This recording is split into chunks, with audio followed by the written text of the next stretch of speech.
Welcome back, everybody. Again, I'm Tony with Shinsho Yoga, and today we're going to work on uttanasana, or forward fold.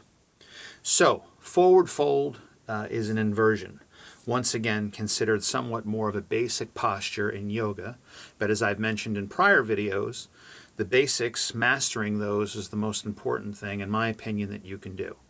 Worrying about things like doing complicated poses like forearm stands or handstands or anything like that, albeit wonderful poses, mastering something like uttanasana, a basic posture, is really mastery of the process. So working on getting that right, and again, right for your body.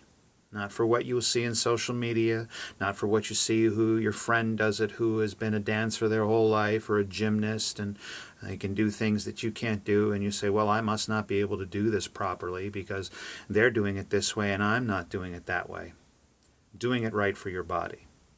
So again, we're going to work on the basics today, working on forward fold, uttanasana, and modifications that are with it. So uttanasana is an inversion. We want the head below the heart. In yoga, inversions are considered healthy. They're considered detoxifying. And they're viewed that way because gravity is working against blood differently. So generally, being humans, we're upright, whether we're seated or we're standing or we're walking. The only time we're not is when we're lying down, but that more of that prone position, it's kind of a neutral position. Whereas in something such as uttanasana, forward fold, we are now upside down, getting our head below the heart.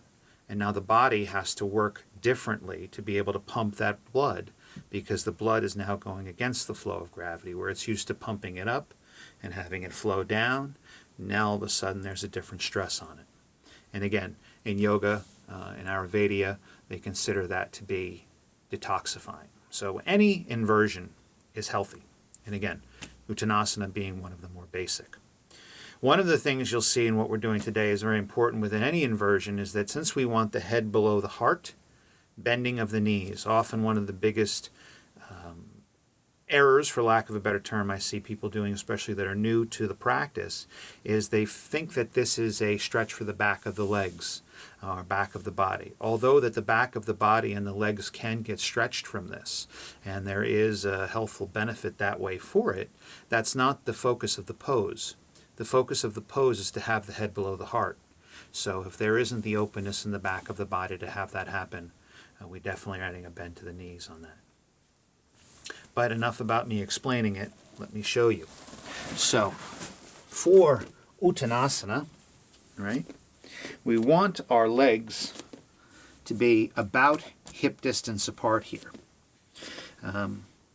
There's going to be different ways that teachers will have you do it. Sometimes I have students work on wide leg ones, but generally we want our head below the heart.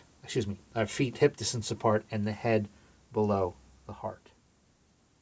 Right? You let everything spill forward here. And one of the things you'll see, besides that I have skinny legs, is that my knees are bent. They're not straight. They're not meant to be. You want them bent in this if that's what it requires you to have the head below the heart. You don't want this. We don't hang. Right? Too much pressure on the back, and if you notice, my head is in line with the heart, so it's not doing what I want it to do. In order for me to have my legs straight in uttanasana, right, I wouldn't touch. I'm about... That's my leg straight. That's really pulling on the back here. But my head is not below the heart, and that's not the pose. The pose is an inversion. The pose is head below the heart. Feet hip distance apart. Bend the knees. Allow everything to spill forward. Let the neck relax. Don't do this. It's not a sprint. We're not looking to start a race. Neck relaxes. Imagine that there's water flowing over the back, as if you were in the shower. And everything is just rolling forward. And you breathe. Inhaling.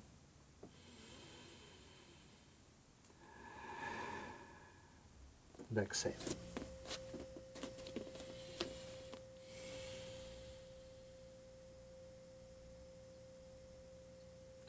Now, let's say everything is tight on your body.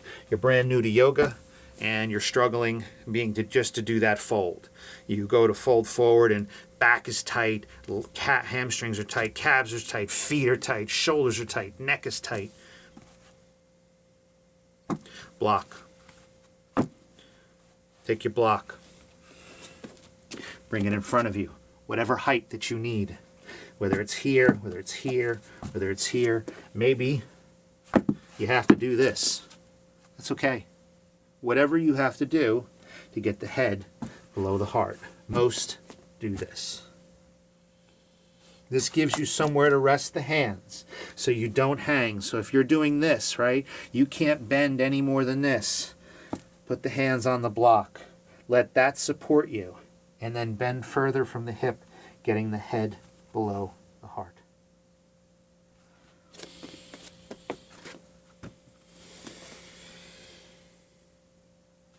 Again, any level. And as you're in the posture, as you feel it begin to release, you can move the block. You can even use two if needed.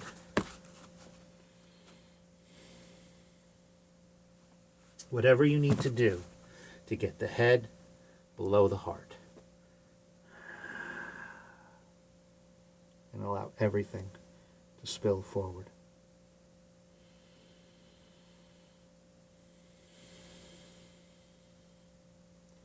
And again, breathe. Inhaling and exhaling. So, uttanasana. My hair. Forward fold. Inversion, head below the heart. Detoxifying. Not meant to be a stretch for the back of the legs, calves, back, neck, although in the posture it will work those. It is not the focus of the posture. The focus of the posture is inverting and having the head below the heart. So use props as needed. Props are never cheating. Props are designed to help you to get into the posture, the full expression of the pose that is right for your body, and stay there. Right? Anytime you need to use them, use them. Sometimes in yoga, when you come into your class, you are going to be Gumby. Sometimes you're going to come in and you're going to be the Tin Man. That's okay. You put in an honest effort and do the best for your body that day. That is mastery, again, of the poses. Right? Doing them for your body the best you can that day. Some days you may need to use a block. Some days you don't. Maybe there's days that you'll go and you never have to use it again. And then for some reason you fall off your practice for a while and you come back. And then you go into class and you realize you can't reach the poses like you did before. At that point, ego may come up and say, hey, I used to do this. I don't need a block. Let that go by. Again, the most important thing in the practice is the following of the breath. As your thoughts arise, they take you out of being present in the moment in the mat. Inhale, exhale, let them pass by. So a thought arises, you acknowledge it, allow it to pass by, and return to the breath. Over and over and over. So if a thought comes up saying, wow, I used to be able to do this better and I want to be able to impress the...